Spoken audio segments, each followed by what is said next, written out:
Asa may nindot? Uyab-uyab din. Wow, pa, kung nindot ko nabomba. No.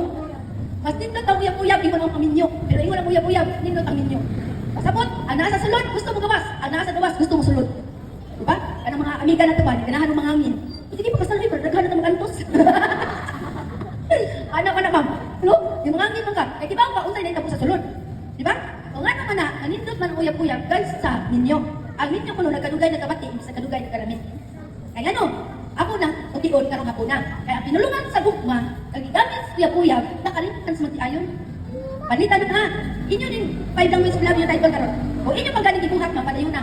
Pero wala na galing yung buhat, sulti karon tayo, nag-istorya pa. Alright? Kaya ano man lang sa unang panahon, lakaw yung bana, o yung buyan sa unang, ang bana, di pa bana. Dahil, ato sa kuday, dong, ayun sa dong, ano man ba, extension, sa extension 5 minutes ba? Extension 5 minutes, ano extension naman? Ala, uy, o pag ganit ka pala ka, gusto ko na kong kamingaw. Kami kayo na, namang na may uyag. Pero karon, layas, di ba ka? Dami na di ba? Nakuliwan. Ano man na? Itungod kay, ang pinulungan. Sa uyag-uyag, nakalimutan sa matiay. Yung simple lang yan na kayo, ma'am. O niya akong iba, tinumdum niyo.